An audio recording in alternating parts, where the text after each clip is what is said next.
नमस्कार बच्चों, कैसे हैं आप सब। मैं उम्मीद कर रही हूँ कि आप अपने अपने घरों में स्वस्थ हैं, सुरक्षित हैं और खुश हैं।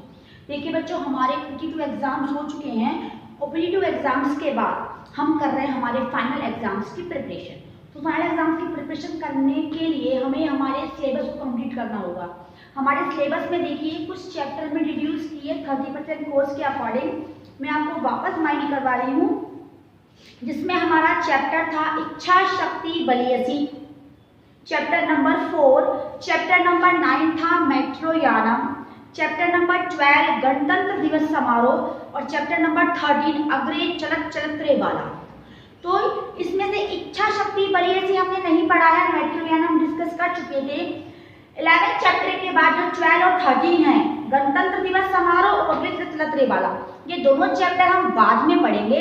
इससे पहले हम चैप्टर पढ़ते हैं हमारा चैप्टर 14 अभ्यासात कौशल्य प्राप्ति, यानी पाठ चतुर्दश अभ्यासात कौशल्य प्राप्ति। अभ्यास से कौशल की प्राप्ति होती है, यानी अभ्यास करते हैं हम किसी चीज का तो हमारे कार्य में क्या आती है, निपुणता आती है, परफेक्शन आता है। Practice makes a man perfect, आप जानते हैं। और इससे प्रीवियस क्लास में यानी क्लास 7 में आपने चैप्टर पढ़ा था अभ्यासेन किम न सिद्ध्यति, जिसमें हमने पढ़ा था वरदराज जैसे बच्चे के बारे में, जो कैसा था, मंदमती था, लेकिन अभ्यास से वो कैसा हो गया था, कुशाग्र बुद्धि बच्चा। और संस्कृत साहित्य में उनकी प्रसिद्धि क्या हुई थी, बहुत ज्यादा, उनकी ख्याति बहुत फैली। तो अभ्यास से हमारे कार्य में परफेक्शन आती है, इसलिए इस चैप्टर को हम डिस्कस करेंगे आज हमारी क्लास में। इससे पहले हम पढ़ते हैं इसके शब्दार्थ, ताकि चैप्टर पढ़ते वक्त आपको जो कुछ शब्द है नए, ये समझ में आते जाएं। देखिए सबसे पहला शब्द है कौशलम। कौशलम का अर्थ होता है कुशलता, यानी किसी भी काम में निपुणता। प्रभात वेला का अर्थ होता है प्रातः काल, अर्ली इन द मॉर्निंग, सुबह सुबह का समय। पवनः का अर्थ होता है हवा, आप जानते हैं। शिलाखंडम का अर्थ होता है पत्थर, शिलाखंडम का अर्थ पत्थर। आयुष्मान का अर्थ होता है दीर्घायु, यानी लंबी आयु को प्राप्त करना। आयुष्मान भव कहते थे पहले, उसको बोलते थे दीर्घ आयु हो, अर्थात लंबी आयु को प्राप्त करो। कुटीर का अर्थ होता है कुटिया, कुटिया यानी झोपड़ी। जीविका यानी जीविका निर्वाह के लिए, अपना जीवन चलाने के लिए, अपने जीवन का निर्वाह करने के लिए जो कार्य करते हैं उसे कहते हैं जीविकाएं। चापम का अर्थ होता है बच्चों धनुष, चापम का अर्थ क्या होता है, धनुष। और शरकांड शरई, शरकांड यानी सरकंड। सरकंड एक लकड़ी की तरह होते हैं, लकड़ी स्टिक होती है नीचे उनके, और तिकोने होते हैं उनके तीर, शरकंडों के तीर। प्राविशत का अर्थ होता है प्रवेश करता है, यानी एंट्री करना। प्रसादयति का अर्थ होता है बच्चों खुश करती है, प्रसन्न करती है। कोई भी बात जो आपको खुश करे वहां हम लिखेंगे प्रसादयति। उपविशामि यानी बैठता हूं। अब देखिए यहाँ उपसर्ग है, विष धातु है, आमी प्रत्यय है, विष धातु है। विष धातु का अर्थ होता है बैठना। आपको पता है कि एक धातु और पढ़ी हमने, इसका अर्थ बैठना होता है, वो होती है स्था। स्था का अर्थ क्या होता है, बैठना, जिसके रूप चलते हैं तिष्ठति, तिष्ठते, तिष्ठन्ति। तो उपविशामि, उपतिष्ठामि, दोनों का अर्थ क्या होगा, बैठता हूं। क्लियर। प्रतीक्षते का अर्थ होता है इंतजार करना, इंतजार करते हैं। आलपंथी का अर्थ होता है बातचीत, आलपंथी अर्थात बातचीत करते हैं। आत्मगतम यानी अपने मन में, मन ही मन में या मन में। उपगम्य यानी पास जाकर। उपसर्ग गम धातु लप प्रत्यय, पहले क्लियर करवा चुकी हूँ। लप प्रत्यय कहाँ आता है, एक तो प्रत्यय कहाँ आता है, अर्थ क्या होता है, जाकर या जाकर के, एक ही बात है। नाति दूरम, अधिक दूर नहीं, न अति दूरम, अधिक दूर नहीं है। क्लियर हो गया। ये दो चीजें मैं आपको क्लियर करवाऊंगी चैप्टर पढ़ने के बाद। सबसे पहले उपगम्य वाली पहले मैं क्लियर करवा चुकी, लेकिन अब वापस क्लियर करवाएंगे। अब देखिए अब पढ़ते हैं हम चैप्टर हमारा अभ्यास आता है कौशल्य प्राप्ति। सारे शब्द अर्थ हमने क्लियर कर लिए हैं। कुछ शब्द अर्थ आपकी बुक में रिमेनिंग है, वो इतने इजी हैं, आप खुद पढ़ सकती हैं। जो मुझे लगा कि आपको समझाने चाहिए वो मैंने ब्लैक बोर्ड पे मेंशन कर दिए हैं। अब देखिए पात्राएं, पात्र की नाटक एकांकी है, एक प्ले हो रहा है, उस प्ले में कौन कौन से कैरेक्टर है पहले हम ये डिस्कस करेंगे। सबसे पहला है आचार्य, आचार्य यानी गुरु। कौन है वो? द्रोणाचार्य, यानी द्रोण है उनका नाम। उनका नाम क्या है? द्रोण। और आचार्य लग गया तो क्या हुआ? Drona plus Acharya is equal to Dronacharya. भिल्ल, भिल्ल कौन है? भील है। भील यानी वन में रहने वाला, वन में निवास करने वाला वनचारी। वनेचर कहते हैं हम उसे। वनेचर यानी जो वन में निवास करता है। भील एक जाति भी है। कौरव पांडवाचय, कौरव है और पांडव हैं। कौरव 100 पुत्र थे, आपको पता है। महाराजा धृतराष्ट्र जो हस्तिनापुर के राजा थे, उनके 100 पुत्र थे, उन्हें कहते हैं हम कौरव। वो किन किन के पुत्र थे? महाराज धृतराष्ट्र के और महारानी गांधारी के। जिनकी आंखों पे पट्टियां आपने महाभारत देखी होगी तो थोड़ा बहुत आपको आइडिया होगा कि जिनकी आंखों पे पट्टे थे, जिनके हस्बैंड कहते थे अंधे थे, उन दोनों के पुत्र कितने थे? 100। क्लियर? उन्हें कहते हैं हम कौरव। पांडवाचय, पांडव उनके छोटे भाई थे पांडु, राजा पांडु। धृतराष्ट्र के छोटे भाई राजा पांडु, जिन्हें पैरों का रोग था। पांडु मतलब जिन्हें पैरों का रोग था। ऐसे अब हमारे यहाँ बाय कहते हैं, कोई कुछ लोग पैरों को जैसे पैरालाइसिस कह देते हैं, ऐसा उन्हें पैरों का रोग था। उनके जो पुत्र थे यानी पांडव, पांडु जो थे राजा, उनकी 2 रानियां थी, एक कुंती और एक माद्री। कुंती जो थी उनके 3 पुत्र थे और माद्री जो थी उनके 2 पुत्र थे, अर्थात युधिष्ठिर, भीम और अर्जुन। ये तीनों किसके पुत्र थे? महारानी कुंती और महाराज पांडु के। और नकुल और सहदेव ये किसके पुत्र थे? महारानी माद्री और महाराज पांडु के। यानी पांडु के 2 रानियां थी, पांडु के जो 5 पुत्र थे, यानी कुंती और माद्री से जो उत्पन्न हुए थे 5 पुत्र, वो कहलाते थे पांडव। क्लियर? कौरव कौन है और पांडव कौन है? क्लियर हो गया? अब इस बात को, इन चीजों को सुनकर आपको ये तो क्लियर हो गया होगा कि ये महाभारत रिलेटेड कोई कहानी है, उसे रिलेटेड कोई नाटक है। तो अब स्टार्ट करें। अब देखिए, प्रथम दृश्यम, पहला दृश्य स्टार्ट हो रहा है। पहला दृश्य स्टार्ट हो रहा है। स्थान क्या है? वन। स्थान क्या है? वन। समय कौन सा है? प्रभात बेला, अर्थात हमने सुबह सुबह पढ़ा था प्रातः काल, सबसे पहले। स्थान कौन सा है? वन। और समय कौन सा है? सुबह का। ततः प्रविशति धनुर्हस्त आचार्य द्रोणे। ततः प्रविशति, प्रविशति का अर्थ देखिए प्रवेश करता है। वहां प्रवेश करते हैं धनुर्हस्त, हाथ में धनुष लिए। कौन? आचार्य द्रोण। आचार्य द्रोण हाथ में धनुष लिए प्रवेश कर रहे हैं। अब देखिए, स्टार्ट करें चैप्टर। द्रोणाचार्य आत्मगतम, आत्मगतम देखिए मन में, अपने मन में ही कह रहे हैं। अहो अतो रमणीयम इदं वन एतत् वनम, अहो अति रमणीयम, बहुत सुंदर है। एतत् वनम, यह वन तो बहुत सुंदर है। अत्र पुष्पितासु लतासु भ्रमरा गुंजन्ति, यहाँ पुष्पों पे और लताओं पे, पुष्प यानी फूलों पर, लता यानी बेलों पर, भ्रमरा गुंजन्ति, भंवरे गुंजन कर रहे हैं।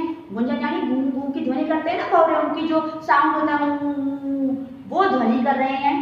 मंदा शीतल सुगंध परिपूर्ण पवन चित्र प्रसादयति, मंद यानी धीरे धीरे, शीतलम यानी ठंडी, सुगंध परिपूर्ण खुशबू से भरी हुई। सुन लीजिए वापस। मंद अर्थात धीमे धीमे या धीरे धीरे, शीतलम अर्थात ठंडी, सुगंध परिपूर्ण और खुशबू से परिपूर्ण यानी भरी हुई, पवन अर्थात हवा। हवा के 3 विशेषण दिए यहाँ पर। पवन तो क्या है? विशेष्य है। विशेषण क्या है? मंद, शीतल और सुगंध परिपूर्ण। समझ में आ गया? चित्तम प्रसादयति, मन को प्रसन्न कर रही हैं, मन को प्रसन्न कर रही हैं। क्षणमात्रम शिलाखंडम उपविशामि, क्षणमात्रम कुछ क्षण के लिए, अत्र यानी यहाँ, शिलाखंडम पत्थर पर, उपविशामि बैठता हूँ, कुछ क्षण के लिए इस पत्थर पर, उपविशामि अर्थात बैठता हूँ। तत्र प्रविशति वनेचर, वहां प्रविशत यानी प्रवेश करता है। ऊपर भी प्रविशत है, नीचे भी प्रविशत है, ध्यान रखना। पहले प्रवेश किसने किया? आचार्य द्रोण ने। अब कौन प्रवेश कर रहा है? वनेचर। वनेचर अर्थात एक भील, वन में रहने वाला वनेचर। द्रोणम उपगम्य, द्रोणम यानी द्रोण के, उपगम्य यानी पास जाकर, उपगम में बताया था मैंने, पास जाकर। द्रोण के पास जाकर भगवान प्रणमामि, भगवान प्रणाम करता हूँ। द्रोणाचार्य आयुष्मान भवे, दीर्घायु हो, लंबी आयु को प्राप्त करो। वत्स्य कथ्य कुत आगमनम भवत है, कथ्य यानी कहो, कथ्य अर्थात कहो, कुत आगमनम भवत, आप यहाँ कैसे, आप यहाँ कैसे? तो देखिए वनेचर, श्रीमान श्रीमान, वनम एव मम निवास है, वनम एव यानी इस वन में ही, एव यानी ही, मम निवास है, मेरा निवास है, विहार भूमिश्चय, और यहीं पर मैं घूमता हूँ, यानी यहीं पर मैं रहता हूँ, यहीं पर मैं घूमता हूँ। इतो नाते दूरम, यहाँ से, इतः यानी यहाँ से, नाते दूरम अधिक दूर, मम कुटिया अस्ति, मेरी कुटिया नहीं है, यानी मेरी कुटिया भी कहाँ है, यही पास में ही है, मेरी कुटिया भी यही पास में ही है, ज्यादा दूर नहीं है। परम भवान वनवासी ने प्रतीयते, परम यानी लेकिन, भवान यानी आप, वनवासी ने प्रतीयते, वन में वास करने वाले दिखाई भी दे रहे हैं, यानी द्रोणाचार्य से कह रहा है वो परिचर कि आप मुझे वनवासी दिखाई नहीं दे रहे हैं, आप वन में रहने वाले नहीं लग रहे हैं मुझे। द्रोणाचार्य सम्यक वदसि, ठीक कहा, सम्यक क्या था, ठीक, वदसि यानी कहा। अहम ग्रामे वसामि, मैं गांव में रहता हूँ। जीविका यही इतस्ते ब्रह्मामि, और जीविका के लिए यानी जीविका निर्वाह, जीविका निर्वाह अर्थात जीवन निर्वाह के लिए, इतस्त्र भ्रमामि, इधर उधर भ्रमण करता हूँ। वनेचर सुष्ठु बदती, ठीक कह रहे हैं भगवान अर्थात आप, किंतु लेकिन, ब्राह्मणों अपि भगवान चापम धारयति, ब्राह्मणों अपि आप ब्राह्मण भी हैं, भगवान चापम धारयति, और आपने धनुष धारण कर रखा है, यानी ब्राह्मण है, धनुष को धारण कर रखा है। समझ रहे हैं आप मेरी बात को, क्योंकि धनुष कौन धारण करता है, क्षत्रिय।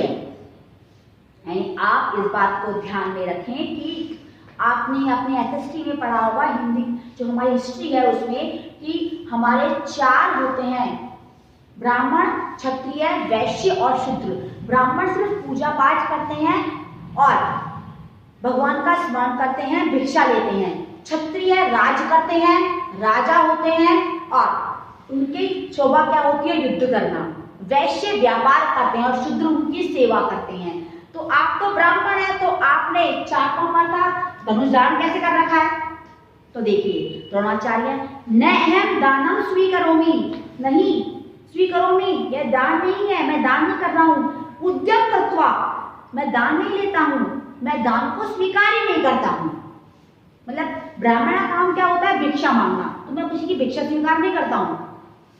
उद्यमम कृत्वा, परिश्रम करके, देखिए कृत्वा, ये कृत्वा और ये ल्य,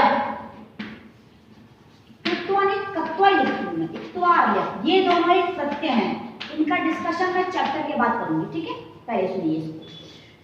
उद्यमम कृत्वा, परिश्रम करके, एक जीविका अर्जितुम इच्छामि, मैं जीविका के लिए अर्जन करने की इच्छा रखता हूँ। यानी मैं क्या करता हूँ, मैं परिश्रम करता हूँ और अपने लिए जीवन जीने के लिए जो मुझे साधन चाहिए उनको क्या करता हूँ, उनको प्राप्त करने की इच्छा करता हूँ। मैं किसी के दान को स्वीकार नहीं करता।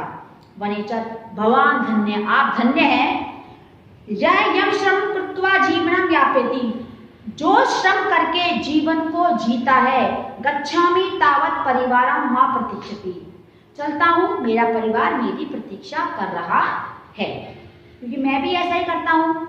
वनेचर निर्गच्छति, वनेचर चला जाता है, निर्गच्छति यानी चला जाता है। द्रोणाचार्य आत्मगतम, द्रोणाचार्य मन में शून्य अस्मि बने, इस शून्य वन में, शून्य यानी जहाँ किसी प्रकार की कोई आवाज नहीं है। कीदृशो अयम कोलाहल है, यह कैसी आवाजें आ रही हैं, मतलब वन में तो किसी की आवाज ही नहीं आती है। वन में कौन रहता है, पशु पक्षी रहते हैं, वहां वो कौन से चिल्लाएंगे इंसानों की तरह, तो वहां तो बिल्कुल शून्यता है। ये कोलाहल कैसा है, गत्वा पश्यामि, जाकर देखता हूँ। द्वितीयम दृश्यम, अब दूसरा दृश्य स्टार्ट हो रहा है। देखिए कूपा परिसरे, कुएं के परिसर यानी चारों तरफ, परिसर यानी चारों तरफ, ये कुआं है इसके चारों तरफ, यानी इस बाउंड्री में, कुएं के यहाँ नहीं, इस बाउंड्री, परिसर यानी चारों तरफ। पांडवा कौरवश्च परस्परम आलिपन्ति, पांडव और कौरव, पांडव कौन है, कौरव कौन है, ये मैं क्लियर करवा चुकी हूँ। पांडव और कौरव परस्पर में यानी आपस में बातचीत करते हैं। आलपंथी यानी बातचीत करते हैं। भीम अस्माकं कन्दुकं कूपे पतिते कथम निष्कासयेयम्। अस्माकं कन्दुकं मेरी गेंद कूपे पतिते कुएं में गिराकर कथम निष्कासयेयम् कौन निकालेगा। मेरी तुमने जो गेंद गिराई है उसे कौन निकालेगा। दुर्योधन भीम। भीम को बोलकर भीमम कूपे जलं नास्ति कुएं में जल नहीं है। त्वरित प्रविश्य कन्दुकम् आनीय जल्दी से प्रवेश करके गेंद को लेकर आओ। भीम त्वं कथम न कूपाभ्यन्तरं गच्छति तुम खुद ही क्यों कुएं के अंदर नहीं जाते हो। यानी भीम की गेंद थी कुएं में गिर गई थी तो दुर्योधन भीम से कह रहा है कुएं में जल नहीं है तुम प्रवेश करके कद्दूक को ले आओ। कन्दुकम् आनीय यानी गेंद को ले आओ। तब कथम तुम कैसे तुम खुद ही क्यों नहीं जाते कुएं के अंदर। तुम्हें कन्दुकम् अक्षिप्य तुमने ही गेंद फेंकी है। भीम कह रहा है कि तुम जाकर खुद लेकर आओ क्योंकि गेंद किसने फेंकी है तुमने फेंकी है। किससे दुर्योधन से। अब दुर्योधन कह रहा है अहम तु उपायं विचारयामि ये कूपे अवतरण बिना मैं विचार करता हूँ मैं कुछ सोचता हूँ ये यानी जिससे कुएं अवतरण कुएं में बिना अंदर जाए कन्दुकम् मिले गेंद मिल जाए। अर्जुन अहो दुष्ट उपाय अरे ऐसा उपाय एषे कश्चित् धनुहस्ता आगच्छति यहाँ कोई धनुधारी आ रहा है। तम प्रार्थये उससे प्रार्थना करते हैं। दुष्ट उपाय किसको बोला उसने दुर्योधन को बोला लेकिन फिर उसने क्या कहा कि देखो कोई कौन आ रहा है धनुर्धारी आ रहा है। तम प्रार्थये उससे प्रार्थना करते हैं। स नूनम सहायताम करिष्यति वह निश्चित रूप से हमारी सहायता करेगा। द्रोणम उपगम्य द्रोण के पास जाकर के भगवान अस्माकं कन्दुका कूपे अपतत हमारी गेंद कुएं में अपतत यानी गिर गई है। कथम निष्कासयम् क्या आप निकालेंगे। भवान सहायो भवतु हमारी सहायता कीजिए आप। द्रोणाचार्य आर्य बाला केव्यम आर्य बच्चों केव्यम तुम कौन हो। अर्जुन अहम पांडु पुत्र अर्जुन अस्मि मैं पांडु का पुत्र अर्जुन हूँ। एते सर्वे में भ्रातरः सन्ति ये सभी कौन है मम भ्रातरः मेरे भाई हैं। द्रोणाचार्य अहो अरे राजपुत्र अलम चिंत्या तुम सब राजपुत्र हो।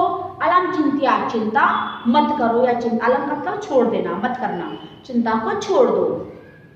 अहम शरकंड शरय कन्दुकम् निष्कासयामि मैं सरकंडों के तीरों से शरकंडः शरय मैं सरकंडों के तीरों से कन्दुकम् निष्कासयामि गेंद को निकालता हूँ।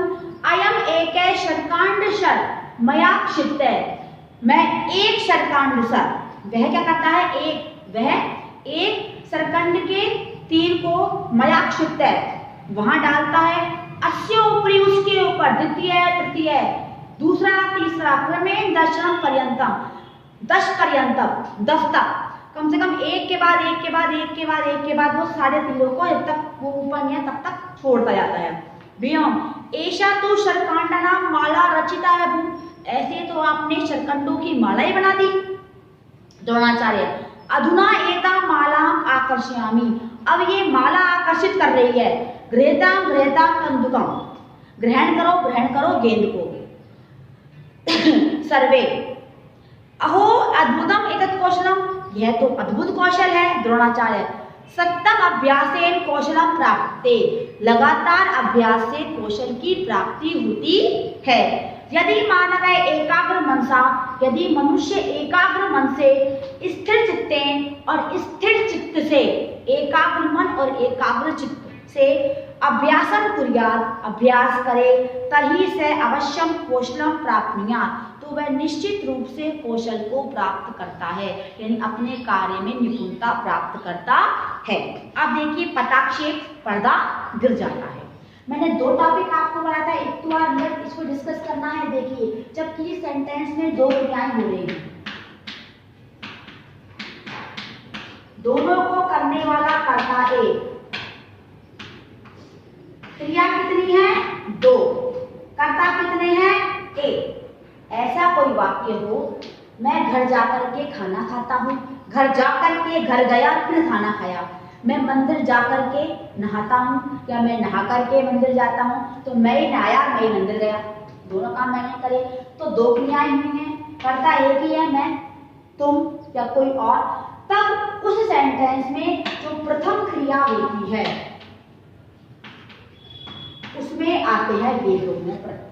त्वा और ल्यप, दोनों का अर्थ होता है कर और साथ में लगा दीजिए के, करके। क्लियर। अब आप सोचेंगे इक्त्वा कब आता, ल्यप कब आता। हर क्रिया के साथ इक्त्वा ही प्रत्यय आता है, लेकिन जब किसी क्रिया में पहले उपसर्ग लगा हो, क्या लगा हो, उपसर्ग लगा हो, तो वहां पर प्रत्यय आता है ल्यप। जैसे आपका है ये ल्यप, उपगम प्लस ल्यप। इक्त्वा का त्वा का विशेष रहता है गमित्वा, चरित्वा, पठित्वा, श्रुत्वा, खादित्वा, आपने देखा होगा बहुत बार। और ल्यप का यह भाव शेष रहता है, यह में देखिए उपगम में ये रहा प्राविश्य है, बहुत सारे शब्द आपकी बुक में हैं। तो इक्त्वा और ल्यप प्रत्यय का अर्थ होता है करके। आज की क्लास में बच्चों हमने चैप्टर डिस्कस किया अभ्यासात कौशल प्राप्ति। इससे पहले हम प्रीवियस हम डिस्कस कर चुके थे इस रिलेटेड एक चैप्टर, वो भी आपको अच्छे से पता है भरद्वाज वाला। तो आज जो डिस्कस किया इस चैप्टर को आप ध्यान से देखें, पढ़ें, समझें। आज की क्लास में इतना ही। Thank you and have a nice day.